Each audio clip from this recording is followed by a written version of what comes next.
This podcast was recorded during the 2023 WGA and SAG-AFTRA strikes. Without the labor of the writers and actors currently on strike, the material being covered here wouldn't exist.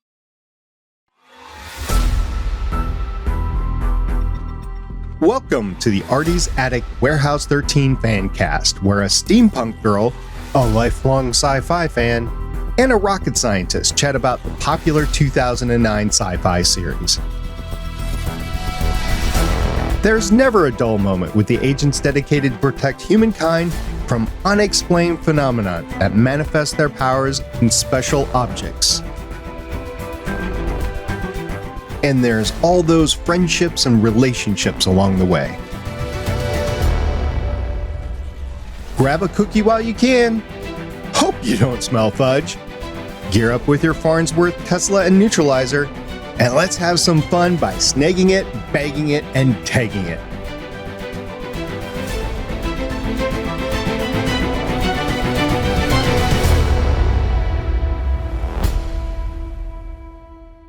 Welcome back to Artie's Attic, a Warehouse 13 Fancast. I'm the Warehouse 13 janitor with a call to clean up rapid agent research in section 405-94-904. I'm SP. And the lead Artie's Attic agent, who decided to reuse some cheap Harry Potter movie effects tonight, is Shannon. You always amaze me with how much extra you bring to it, but it's kind of cool. I like it. And now, featuring a seasoned 4th episode podcaster, his longtime sci-fi fan, and soon-to-be Rose Comic Con 2023 attendee, Agent Carolyn. This is very true, and I'm very much looking forward to that. And so exciting. Nicely done with the pulling of all those numbers out, because I couldn't even write those down fast enough. He just rattled them out, didn't he? That was just impressive. It is impressive. Yeah, closed captioning kind of helps there. It does. You cheat. Yeah, and you can't see it because this is an audio fan cast, but Carolyn actually has some Star Wars earrings tonight in honor of the new Star Wars series, which is premiering as we record right now. Ahsoka! I'm so excited. I love her.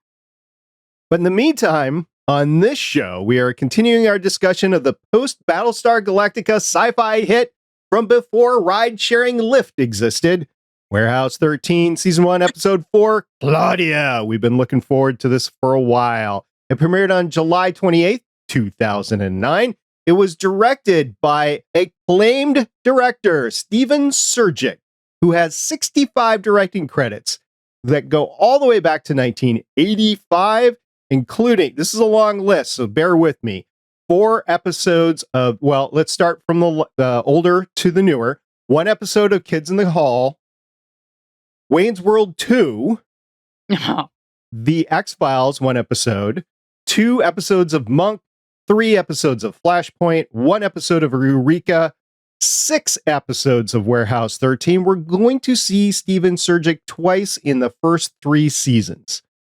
10 episodes of a very dear series to my heart called Burn Notice, 1 episode of The Blacklist, 1 episode of The Flash, 7 episodes of Person of Interest. I also like that one. I like that one too. Yeah, 1 episode of The Defenders, 1 episode of The Punisher, 2 episodes of Luke Cage, 2 episodes of Iron Fist, 4 episodes of Daredevil, 1 episode of The Runaways, 3 episodes of The Gifted, 3 episodes of Jessica Jones. So a lot of Marvel Netflix stuff in there. 3 episodes of the new Lost in Space, 4 episodes of The Umbrella Academy, and 4 episodes of The Witcher. Are either of you two ladies Witcher fans? I like the first season. I've only seen the first season. All right. I haven't watched it. It's on the list. Maybe I'll get to that someday. All right. It was written by the pair that created the series here, Warehouse 13, D. Brent Mott, who has 7 writing credits since 1994, including an episode of Dr. Quinn Medicine Woman, 2 episodes of The Atomic Train, and 64 episodes, like all of them, of Warehouse 13. Also by Jane Epsonson, who has 24 rating credits since 2008, including 1 episode of Star Trek Deep Space Nine. Shannon, are you a Deep Space Nine fan? That is a negative. No. Of course. No. I liked it. All right. There's one. 2 episodes of Angel, I did like that one. I did like Angel. 1 episode of Firefly, 42 episodes of Buffy the Vampire Slayer, 2 episodes of Gilmore Girls. Did you either of you two ever see the series Gilmore Girls? Yes. The No. dialogue alone is very I watched witty. it only. I got my introduction to Gilmore Girls because the Bengals were on there one night for an episode. Of course. Gotta have priorities. That's what brings you to the table, right? Yep. If anybody is listening to this and they've not seen Gilmore Girls, but you love the dialogue on West Wing, the sharp, the witty, the fast dialogue, it's a different tilt to it, but it's the similar sort of dialogue on Gilmore Girls. Plus, you get people like Sean Gunn there, who, has been in Marvel once or twice. Also, 1 episode of True Calling, 1 episode of Eureka, 20 episodes of Battlestar Galactica, 17 episodes of Caprica, 1 episode of Game of Thrones. Game of Thrones. He wrote an episode of Game of Thrones. 64 episodes of Warehouse 13, 10 episodes of Torchwood, 151 episodes of Once Upon a Time. I never watched Once Upon a Time. Did you? I one too. loved Once Upon a Time. I like that one too. I loved Once Upon a Clearly, Time. there's a pattern here of types of shows. 13 episodes of Jessica Jones, and then 5 episodes of something I know Carolyn is watching right now, Foundation. I am. I'm actually. How many episodes in am I? 6 or something? I'd have to look again. It's actually really good. I like it a lot. What's that one about? It's a lot. You have to pay attention. There is a lot in each episode, and that molds into the next episodes. And I love that kind of a series. So, but yeah, I started it while I was on vacation, and I'm like, this is actually really good. I really like this show. Thanks, SP. You're welcome. Shannon asked what it is about, and in short, it's about this future civilization that has all the sorts of sci-fi and stuff that you would see in The Expanse, and they have a mathematical theory that determines that their society is ending. And it's all about the religion and the math, and then the political maneuvering around it, and the wars and stuff like that. It's a lot like The Expanse, except for it's Isaac Asimov, so cerebral. So a mathematician gets to decide everything, or just math decides everything in The the math. society. The math, the postulation is that the math is deciding everything. Yes. But there's a lot more to it, too. There's a lot more little nuances to it. Well, look what you just did. You just led right into this episode.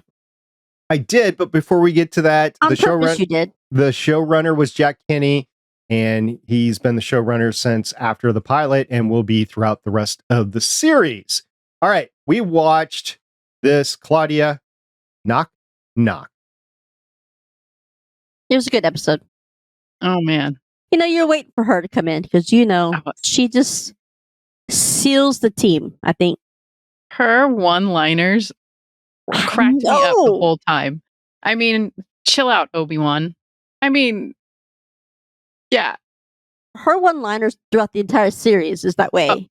Yeah. But what's funny is that she's that way in person too. She's that way in person, and she's that way when you meet her at a con. She's that way online. It's like Nice. the wit drops from her. I mean, it's amazing. She's pretty cool. I'm pretty sure, if I remember correctly, I saw her on stage at San Diego Comic Con. Well, that's Playing cool. guitar, or What's that? well, you said stage. So you're talking about is you in San Diego? Yeah, San Diego Comic Con is the big convention one. down there for geeks and stuff like that. And she was on a panel, a Warehouse 13 panel. So Syfy had several panels. It was, I'm trying to remember if it was in Hall H. I don't think it was. I think it was in one of the smaller halls, but they had a bunch of the sci-fi shows. So they had Eureka and Warehouse 13 and stuff like that. So I think I remember that year. I really wished I could have gone. yeah, I learned how to wait in line there. Yeah. I know it's more than 10 years has passed since then, and it's changed, but yeah, it was its own little circus, and you had to know the ins and outs and stuff like that. The people that are with helped me. I've always wanted to go to Dragon Con, but it's confusing to me. The whole setup and getting tickets, and how it functions, it's confusing to me. I think the key is to find the secondary cons that are just as good, that you don't have to go through the rigmarole to get in. I think, and you do that in Dallas, and you do that up in the Northwest, and I've done it in the Midwest with like C2E2. Even Winona wasn't that confusing, and I went all the way to Columbus for it. So I mean, it was confusing. I didn't think Dragon Con. Well, I went in 2015, so I don't know if it's changed now. But I mean, I just bought a pass for the 4 days, and then it wasn't that confusing. I mean, it's in several different hotels, so it's kind of like you have to know where things are at. Maybe that's what it was. Because it takes place in 4 different hotels, but they're all literally attached by a sky bridge. So as long as you knew where it was, and there was always somebody to help you out. I mean, I had a friend who had been there before. I don't know if she listens to the podcast, but she was a friend that was when we all met up from Continuum. It was a bunch of us from Continuum that all met up for the first time there.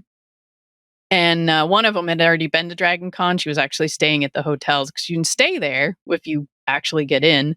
I was staying with a friend, but I mean, it's kind of like you just have to, you have the app and you just find where you want to go and who you want to see. And it tells you which hotel to be in. So it's not nearly as overwhelming as San Diego Comic-Con, because that could be in all kinds of different things. It definitely makes it easier when you stay at the hotel that the con's going to be at. Oh, absolutely. I don't think, I mean, when we went to Ohio last April, it was so much without easier. Telling me, by the way. You were like 50 miles away from me. I was busy doing things. Mm-hmm. Rude. Totally. With other tacos, so. Yeah, I don't have a taco, so that's not me. I had one, yeah. But getting back to the con, with Dragon Con, the real issue and the complexity there is signing up to get on the wait list or getting a hotel room in one of those 4 hotels. Because if you're not staying in one of those 4 hotels, it does become infinitely more complex, because you got to worry about transportation back and forth. You got to worry about lodging somewhere else. You got to worry about flying in, and just, it makes it more complex than just staying in one of those 4 hotels. So that's the big issue, is getting one of those 4 hotels and a room in one of those 4 hotels. For San Diego Comic-Con, the issue is getting a ticket, and then the issue is getting a hotel that's close by. San Diego has a lottery, doesn't it? Like you have to be like in a lottery to even get a chance to buy a ticket. Dragon Con, I just bought a ticket, and we found that I think down in Atlanta, you can ride the MARTA, which is there's like a little transit system, and it literally ends at the hotels where Dragon Con is. So you can ride it all the way to the end, and you're literally at the hotel. So that was a nice, convenient way to get to Dragon Con all the days that I was there. And the big thing, if you're coming from out of town for San Diego Comic-Con, is getting that 4-day pass. Because if you don't get that 4-day pass, it just doesn't make any sense to fly, for me, halfway across the country, get a hotel room. It just doesn't make any sense. You need that 4-day pass. And if you don't get that 4-day pass with the preview night, I don't even know what it is anymore. But if you don't get that, it just makes no sense to go. Or you could just be crazy like I was that night. I went to see Jamie, and I didn't have enough money for all the things I wanted to have her sign up in Denver. Is either have all the things I wanted her to sign or stay at a hotel room. And I didn't pick the hotel room. I flew in at 6 o'clock in the morning. I stayed all day long at the hotel, and then I flew back home that night. That's some dedication to Jamie. That was some dedication. It was worth it though, because that's the year I had all of the props from Defiant signed. Oh, okay. Yeah. Well, okay. That's valid. Because I have the bowl that she would do all of her little poison stuff in. I remember bowl. You got that. Yeah. I forgot what all else you got. I got that. I got the little sponge that they would, I guess, take baths with or whatever. She was in the bath. That one. Yes. There was a lot of incense in it and stuff like that. But yeah. So the whole bowl that I got her to sign the inside of that bowl. I got her to sign an inside of my I think my phone cover that I had personally done. Oh yeah. The phone cover. I remember that phone cover. I had like 7 signatures from her. I was not getting a hotel room. It wasn't worth it. So yeah, there was a lot. We don't have Jamie in this series yet, but we did pick up a new character in Claudia Donovan, played by Allison Scagliotti. And I think this was an excellent introduction. She did have some, mental issues, probably stemming from the whole, I can see my dead brother thing, but also valid. She was stemming up, and we never heard exactly what she was taking, but she was nosebleeding. So, it could have been coke. I don't know. Well, I don't know, because Artie at the end, as it got towards the end when they were going to bring him back, his nose was bleeding too. So I think it was the connection and the energy that was coming from all of the things. It was the chemicals and stuff. It wasn't something she was taking. Yeah, I don't think she was actually stimulating or anything on it. I think it was because of the energy and the trying to get her brother out of the inner dimension. Although at the beginning, when you see Artie in that dream state and he's trying to figure out where he is, because he's reliving that same thing where the brother of the character that Claudia, Mm-hmm. he was reliving it. And then when Pete and Myka call and they're like, Artie, no more zoos. We see him pick up an artifact. We never know what the artifact is, but they're like, no more zoos, Artie. If there's an artifact at a zoo, we're leaving it. He's like, you got monkey phlegm. She's like, it's not phlegm. That's not phlegm. And then she's like, Artie, you look like crap. You need to get some sleep. Meanwhile, she looks like, somebody's messed up everything and half her clothes are ripped. And, but you never see them take that. Pete's clothes are ripped too. Yes, Pete's clothes are ripped too.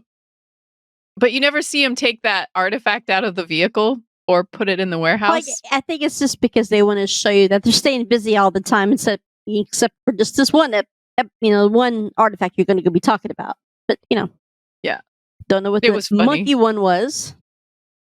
Yeah, that's not phlegm. That's nasty. If Artie wasn't so wigged out between passing out because of Joshua and the effects of the interdimensional travel, we're starting to get to him.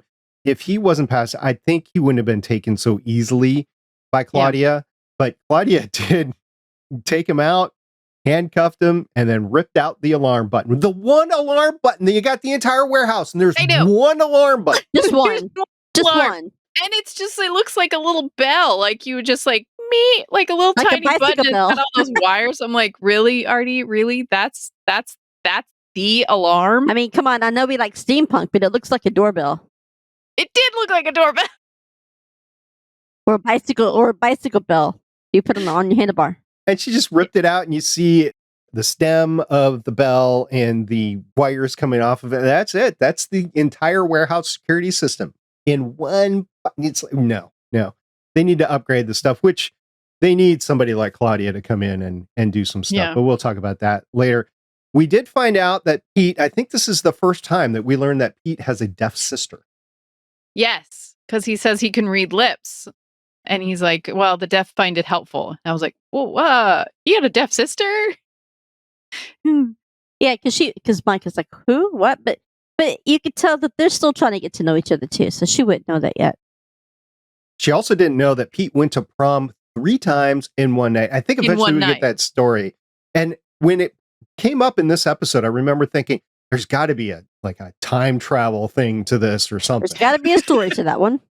I want to know this story. How do you do that? And I mean, yeah, that's what did he use an artifact and he didn't know it? Dance for a little bit, take one girl home and come back at another one. Yeah. That sounds like something Pete would do. Pretty much. I'll be right back. Where I put her? Yeah. Yeah. I like when they get back from the zoo and they come in, they're like, the door's open. Where's Artie? And they get the phone call from Mrs. Frederick and she's like, well, you're not Artie. And she's like, no one gets taken from the warehouse. He would have sounded the alarm, and Pete just holds up the dead alarm. You mean this one? You mean the doorbell? And then she's like, well, why haven't you used that durational spectrometer? Like, they're both supposed to know what that is. And I like when they used it, it totally looks like a radar gun that cops used to use. I know, it looked awesome. Like a long time ago to see if you were speeding. And I was like, I was trying to read the side of it. I think it said prototype because I was trying to read the side of the thing, and I think it said prototype. All I I love know how is Pete just like knew how to use it. Hey, this there is was cool. way Let too me many do this. clicks on the little bitty buttons that they had there. I mean, that was pretty cool. Yeah, it was some alphanumeric thing. I didn't write it down. It was like AK6719 or something like that. The prototype, right? So I don't know who made it. I don't know what it was. It's still prototype. It was a one-off. And it worked that way. A radar gun is a good explanation. I was thinking when they were holding it up, I was thinking in terms of a hairdryer, but obviously it wasn't a hairdryer. Had the same shape as kind of like It a kind of hairdryer. reminded me of like a street camera, like a traffic camera. Oh, yeah. It did look like one of those. Yeah. But it just reminded me of like a radar gun you used to see in like the old movies that a cop would hang out of his window to see if you were Right. speeding. And he sits there and he like runs it backwards and he's like, well, that's a trip. Yeah, the images are pretty cool that they could see, you know. Mm-hmm. If I remember correctly, I think Eureka explored the science behind that in an episode, and I don't know if it was running concurrently or if it was later or not, but they also had something where they could explain the science behind it, that they were looking at the residue photons or something like that, whatever. I forget what it was. Yeah, I think you're right. But you could only do it for 4 hours. Was it 4 or 5? It was It was 5 like in here. 5. Okay. You could only do 5 hours ago. So if he would have been, if they wouldn't have hurried back from the zoo, who knows if they would have been able to see who took Artie. Been a mystery. If I ever get anything signed by Allison, it's going to be by Serendipity. Serendipity's my stripper name. You see the way he looked at Right? it. What? Serendipity is my stripper name. Okay, I'm on Excuse board. me? You can always get the sticker from Redbubble. Yes. Ask me how I know. Does your current car have still stickers all over the backside of it? I still have Cat Burrell. Yes. Okay. Yes. I'll just remember you And then I sending have me it- one I have a Xena. It says punch today in the face. today in the face. I like that. I wore that as a t-shirt underneath my uniform when I worked at the jail. Nice. If only they knew.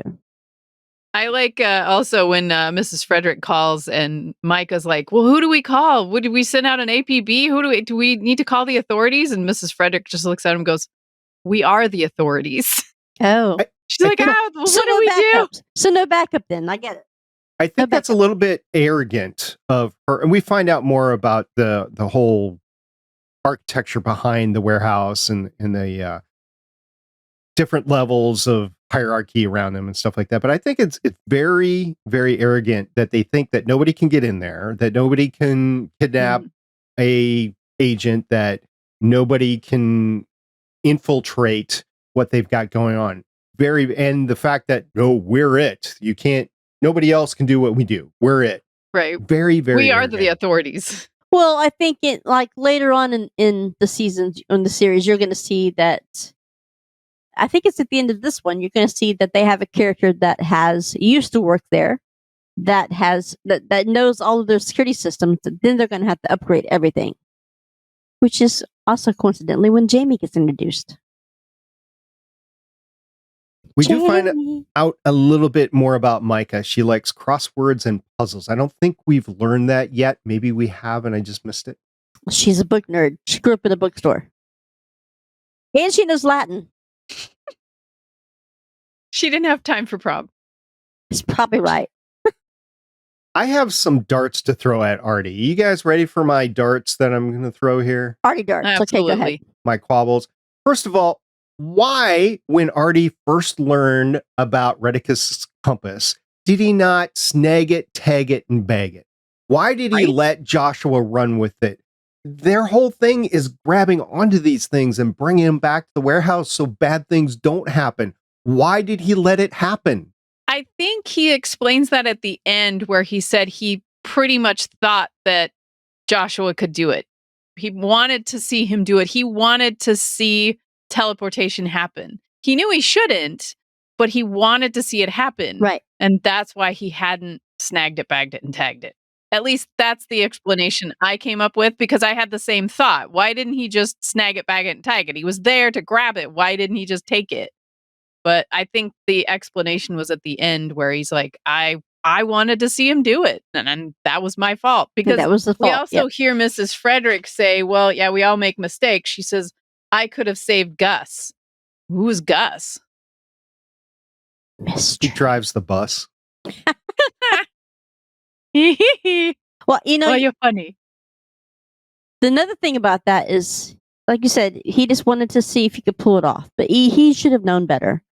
But if Joshua had pulled it off, and if he was done with it, he was going to have to erase his memory anyways. So he wouldn't have been able to hold on to it, which is also the conversation that Mrs. Frederick was having with Artie at the end about Claudia. You know what you need to do. You only have a few options. Yeah, you know what the options are. So, but if he erases her memory now, then she'll lose all that she's had of her brother. What happened to her brother? What did Joshua do? It's not like he could just go back to living. He's probably been declared dead. So what does he do? How does he go back to living after being stuck for 12 years? And what did he do for 12 years in that interdimensional space? Just like watch question. life They never pass him answered. by? Well, I mean, he goes to MIT, but you don't know why. And how do you get into another college when you haven't been? When you have been doing nothing. for 12 years? Yeah.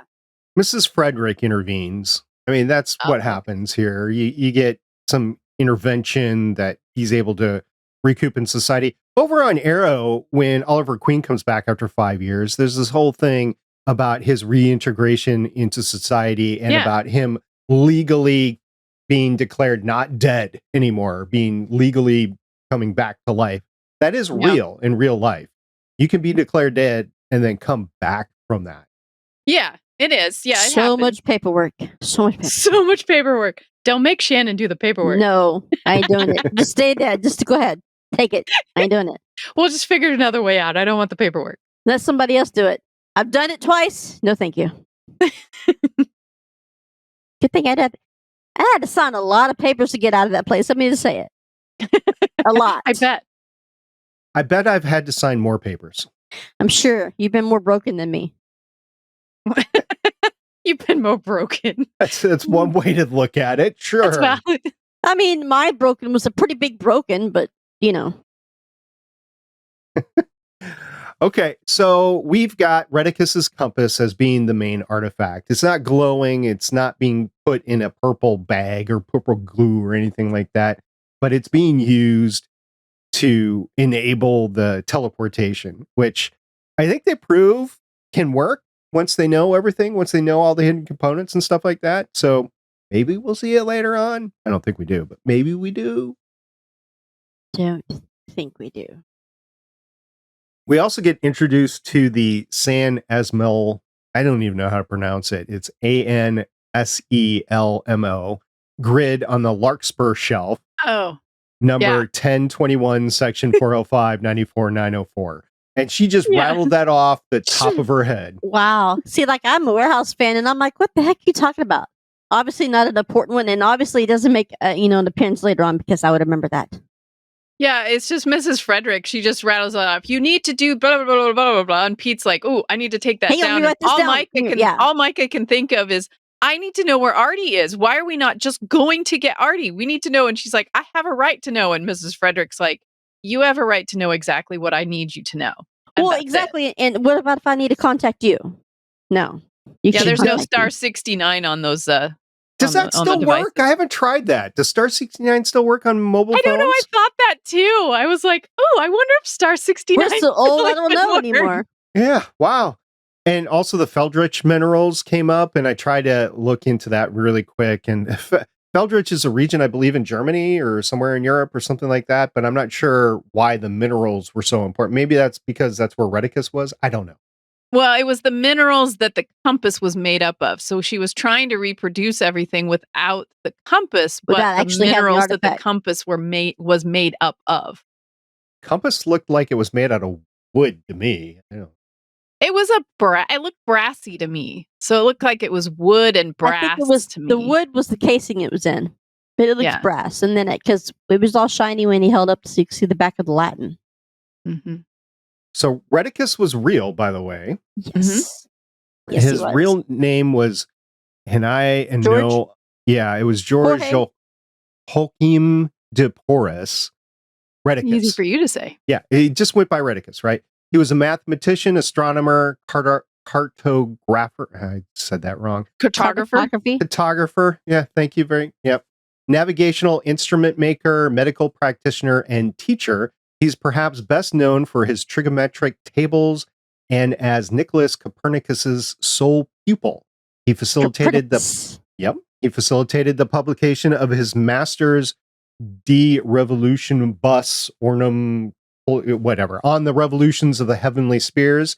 And get this. So the whole compass and the thing that he was holding with the globe or the world, so he came up with the theory, I think, that everything revolved around the earth, including the sun. Sphere, yeah. It's heliospherical. Yeah.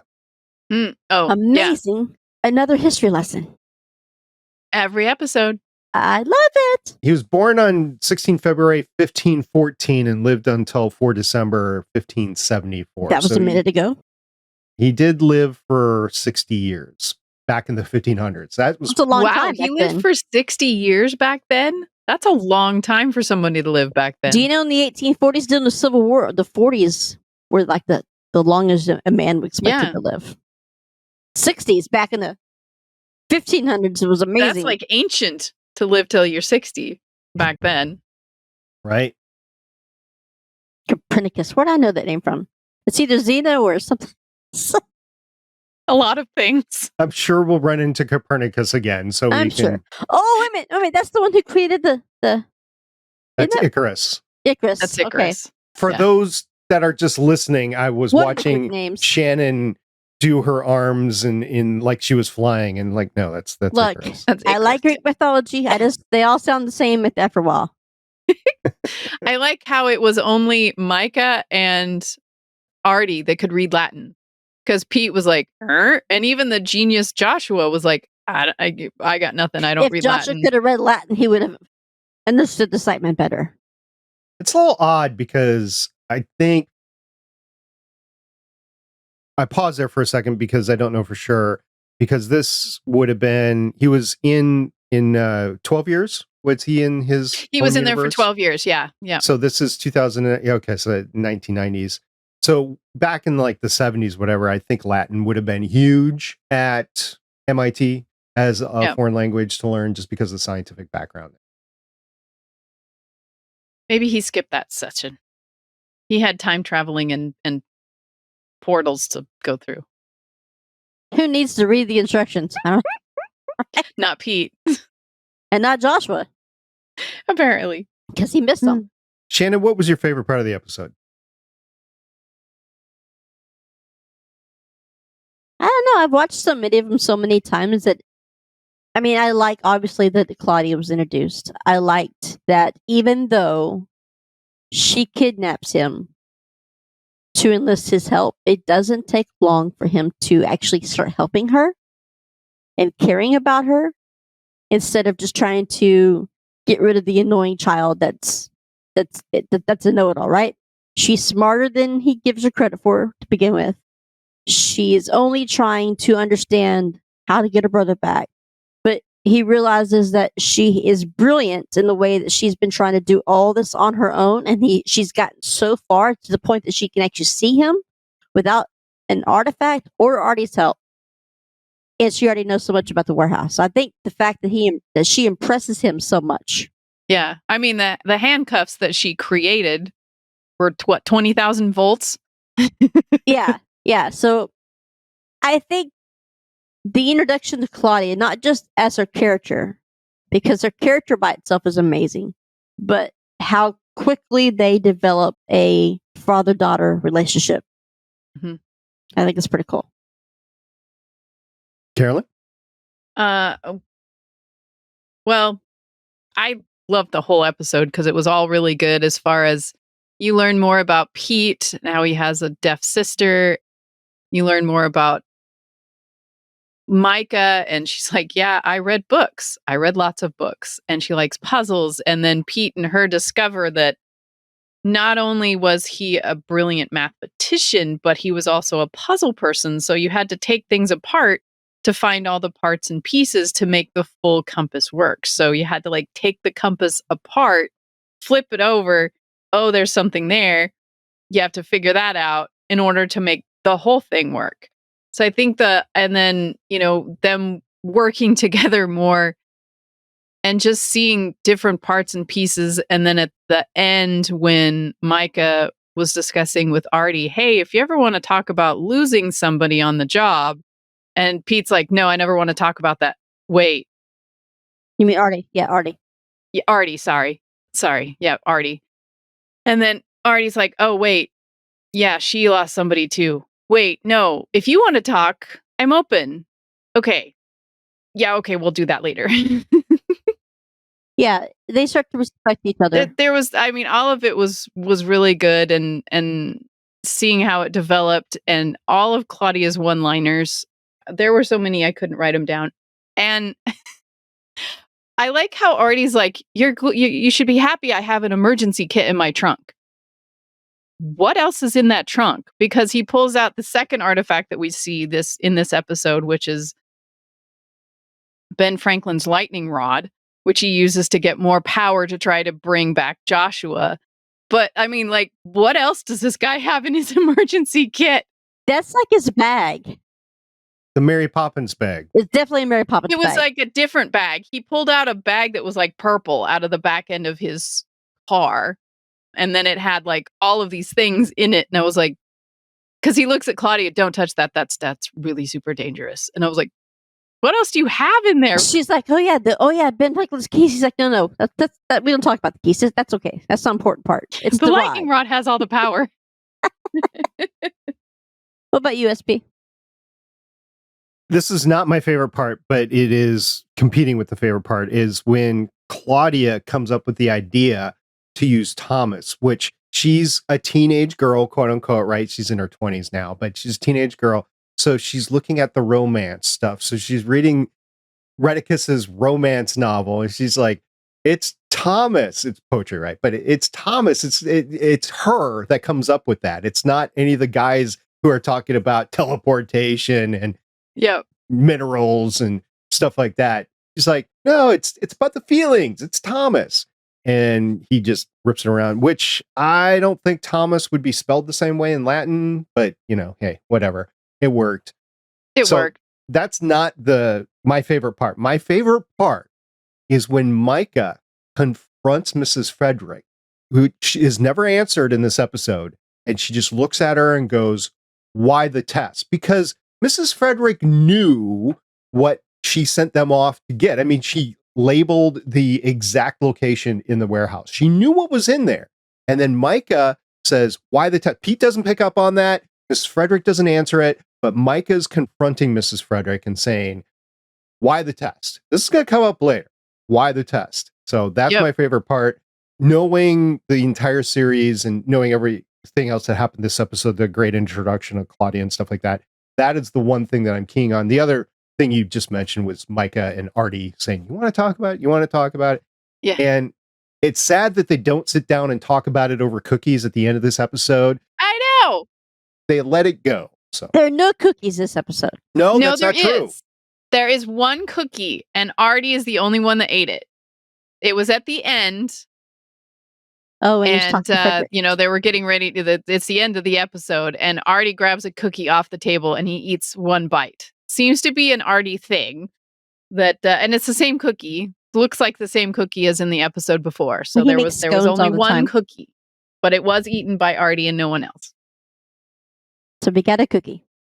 We did. One cookie. Going back to we talk about Claudia's one-liners. After all these years of watching this show, we still use, here in this house, hey, Pooh Bear, you gonna let me do that? All the time. And that's like the last season, right? But I love that scene and those one-liners that she has. He's like, that never gets old. Just shut up. I mean, Yeah. Her one-liners are perfect. There was another one that was really funny. It was said the person that was the apartment complex person that Pete and Myka went to The to lady. talk about Claudia. And she said, that gal has more bad luck than a turtle on its back. And I was like, that's funny. And Pete was just looking at her like, and he Oh. let it go. He didn't say anything about it, but yeah, it was true. Her character's name, by the way, was Mrs. Rickman. Oh, okay, thank you. What he didn't let go was when Mrs. Fred was like, glean into it. Glean into We it. gleaned the information we needed. And as soon as she left, he told Myka, we gleaned. Yeah. So we talk about in the last few episodes, we've been talking about the fantastic guests that appear and the fact that there's a main cast, but the guests really bring it forward. The only guest that matters here, really, I know Joshua's in here, but the only guest that really matters here is Claudia. And I looked at her IMDb to see, what her history really is. This is it for Claudia in terms of her major project. This is what she is known for. She's done other things. You mean Allison? Yes. Yes. What did I say? I thought I said Claudia. You said Claudia, but we all knew what you were talking about. Allison is Allison is the major guest in here, and this is her major work that she's done. If you look at her IMDb, it says she's known for Warehouse 13. It's the very first thing. She does have 42 complete credits, but this is her major. She's credited with 60 total episodes. So she's only not in 4, and we've already had 3 that she's not in. Right. So she's in the rest. Everything else. Well, we did. Speaking of our last episode and all the Hallmark episodes, the guy that plays Joshua is a big Hallmark guy as well. Yes, as soon as I saw him, I was like, "Ooh, I know him from Hallmark episodes." Who does he remind you of? In here, the way he talks, the way he looks, his mannerisms, does he remind you of anybody? Now I can't think of anybody because you're asking. Malcolm Reynolds. Oh, you know what? Oh, that's totally does. I'll never be able to look at him the same. Captain Mal. Yeah, it's about the same time. About the same height. Yeah, actually, Firefly was on before. Yeah, it was almost 10 years before this. But I was like, that is a young Mal right there. It totally is. It totally is. I'll never be able to look at him again. Yeah. Yep. Not the same. No, I won't be able to look at him the same. That's pretty cool though. All right. Final thoughts, Shannon. I just love that it's just going to keep getting better. I mean, you still have trust issues between Myka and Artie. She doesn't trust anybody that she can't get a straight answer from yet. But she's going to have to learn that she's not always going to have a straight answer when it comes to the warehouse, and she's going to have to accept that. So I think getting further into those episodes is going to be kind of exciting. Pete's just Pete. Pete's just Pete. Carolyn? I like how we're getting a little bit more Mrs. Frederick. I mean, at the end, she's like, well, I could have saved Gus. And I'm like, wait a minute. Who's Gus? Are we going to find out about Gus? So we get a little bit more Mrs. Frederick here, even though she's super creepy. Half the time, she just pops up out of nowhere. And Pete, or Artie at the end, he's like, well, I've either done something really good or really bad for you to show up. For her to walk in and not just pop in. Yes. So I like that we're getting, more into the characters, and Myka's looking at Pete going, okay, one more nerd joke and I'll make a joke about your receding hairline. And he's like, I don't have a receding hairline. Yeah, I'm not So going I like the throw stones at that. Yeah, we see what happened to Sean, right? I'm worse than Sean. I'm older than Sean. I'm worse than him. Yes, but look. But I'm really excited that we're getting Claudia because her character really adds a lot to the warehouse, and the funny one-liners and snark and everybody that it just gets better. So I'm excited for all of it. What about USP? Well, if I would have to rate the episode, I would put this above the pilot. So it's my favorite episode so far out of the 4. It's Claudia, the pilot's number 2, magnetism and renaissance. I can see that. Resonance. Resonance. Yeah, so that Claudia is definitely my favorite episode. There was so some far. Midwestern and some East Coast right there going on. Yeah, West Coast. West Coast going on there. West Coast, yeah. West Coast. Hey, I live in Brain Colorado. injury. Brain injury. I You live in live where? Colorado. Colorado. Yeah, see, Texas doesn't have that problem. I've spent some time in Texas too. I just didn't pick up any of that southern drawl. You should have. When I spent time down south and I came back, my parents said I had a southern drawl. I don't hear it, and I'm not sure. Maybe sometimes I get tired and I'll go into it or something, but I don't think you hear it until you're around it. I actually will my tone will change when I'm around people with it. So Yes. I will actually move into saying things in southern drawl if I'm around it. You normally do because you pick up. Like when Sean and I first got married, I didn't realize how bad my accent was until I got with my sisters. And being the youngest out of 3 girls, when we all get together, it's like we talk real fast, but you all have that drawl to it. So after being away from it, I tell you what. Here's an example. When Michaela was probably about 7 or 8 years old, they spend the summer with my sister. She's only 2.5 hours south of here, but it's still, they go down there for a week and whatever. She came back one day and she was talking about how a stray dog, she lives out in the country, a stray dog was coming up towards the truck and she goes, I had to jump in the truck. He's almost bit me in the butter. I'm like, what did you just say? Bit you in the butter? Almost bit me in the butter. I'm like, okay, that's definitely been hanging around my sister for a while. Almost bit me. You ask her about it next time you talk to her. Almost bit me in the butter. And she'll go, I have not just heard one that time. one It before. happened just one time. I've not heard that one before. Bit Yep. me in the butter. Almost bit me in the butter. That's funny. Yeah, we don't have a beef on this podcast, so I know she could care less about this podcast. Don't have a beef. Oh, a beef. The beef. Yep, the only podcast she cares about are the ones that have beef on it. And for those that don't know, Beef is a guy that lives in Wisconsin that's in a bunch of other podcasts that Sean does. I did see the question you popped up. Why does Michaela like Warehouse 13? But she's always watched it with me. So does Bear. They both watch it with me. They both know the characters. They both know what's going on. They'll walk through. Oh yeah, I remember this episode, and then they'll just slide back into the room again. But I remember going through Warehouse 13 for like the 3rd time when I was pregnant with Carrie. And about the time we reached the end of the season, I had a bear. So I had a bear. I had a bear. I had a bear. Yep. It's not phlegm. That's not phlegm. Monkey poo. Cheetahs. We don't talk about the cheetahs. Not the cheetah. Next time, we're going to be talking about Warehouse 13, Season 1, Episode 5, Elements. The summary on IMDb is the warehouse team pursues an artifact collector who is trying to gather together sculptures of the 4 elements, thinking they will enable him to find the secret to obtaining godlike powers. So that is Elements. Speaking of, Typical guy, always wanting more power.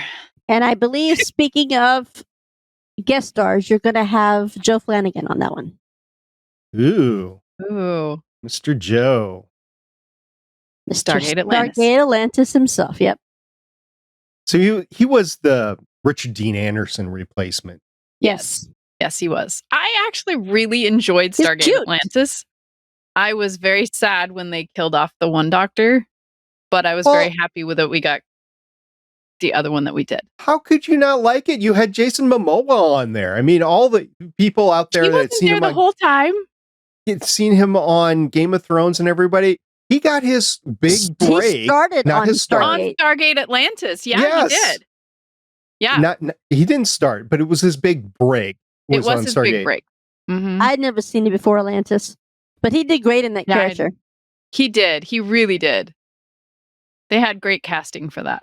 For those that don't know who we're talking about, Aquaman, Just think of Yeah. Aquaman, the good Aquaman. That's Jason Momoa. Or Game of Thrones, the Dothraki. I mean, that is who we're talking about. Anyway, that's what we're talking about next time. If anybody has any hate mail to send to me or compliments to Shannon and Carolyn, you can send Shannon an email to warehouse13fancast@gmail.com. That's 1313, not written out. Warehouse13fancast@gmail.com. Or you can also X them on the x.com social app. I can't. It's You Twitter. have to. It's gone. I don't care. I can call it whatever I want. I'm never going to call it X. He's not the boss of me. He runs your social app, and he got rid of all of your media before 2014 this week. Uh-huh. Yeah, little poop. They poop. said they did that because they're trying to move it over to x.com and they couldn't have it, or it was going to screw something up, or I don't know what excuse he came up with, but I had a lot of good media before then. 2014. Well, that's when Defiant started. So that's when. Yeah, we had a lot of Defiance things. I had a lot of Continuum things because we were saving Continuum at that time. So I had a lot of cool gifts. But and all everything. of my Warehouse 13 stuff disappeared. And all the Warehouse 13 stuff. Damn them. Rude. So very rude. But I don't care. I'm still not calling X. That's all right. I still have Twitter, the picture Twitter on my phone because I can make it a shortcut, and I made it Twitter. I keep telling you, ladies, the Blue Sky app is what you need to jump to. So they when you're won't ready, let me on. Yeah, Why do whatever. you need to jump? You can try it again. I did. It didn't work. Why do you need to jump? Because that's where everybody's going. Blue Sky. I just don't care. I don't need to go anywhere. She's like, I don't have time. Well, I'm just not going to let someone who controls Twitter now decide whether, okay, well, it's getting so bad, I'm going to leave. It's an app. No. Anyway, you can find us on X or Twitter or whatever you want to call it. The Twitter. Never mind, Thomas. Okay, Carolyn, your handle is Ocean363. It's at Ocean363. And Shannon, you're at Syfy Girl, and Syfy's with Y's and girls with a U. That's the best kind. All right, that's all I have for this week. We'll see everybody next time. I love making you blush. You actually blush. Do you realize that? Me? I Yes. did not blush. Yes, you did. You just imagine it. Carolyn blushes too. Thanks for joining us for an episode of the Artie's Attic Warehouse 13 Fancast. You can find all our episodes at warehouse13fancast.com. If you'd like to contact us, you can hit us up on our email at warehouse13fancast@gmail.com. We are a part of the Lone Wolf Podcast Network. You can hear more of this cast and other shows like it by checking out lonewolfpodcasts.com. The intro music is Sci-Fi Hybrid Intro by Soundmake, and the outro music is Science Fiction by Tunes to Go. Both were purchased on pond5.com.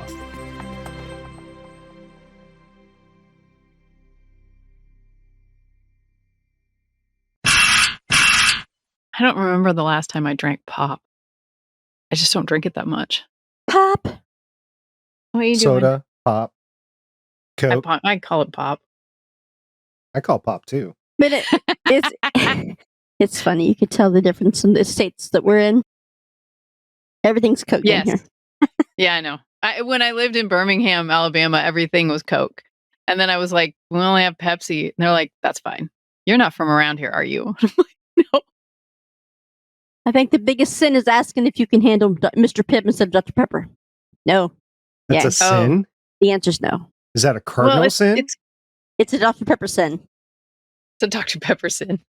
It's a Dr. Pepper sin. Don't. Well, that's for blasphemy. We don't say that in the house. Mr. Pibb is nasty. It really is. It really is. It's like asking somebody if you can handle RC Cola instead of Pepsi. It's basically the same flavor. Yeah.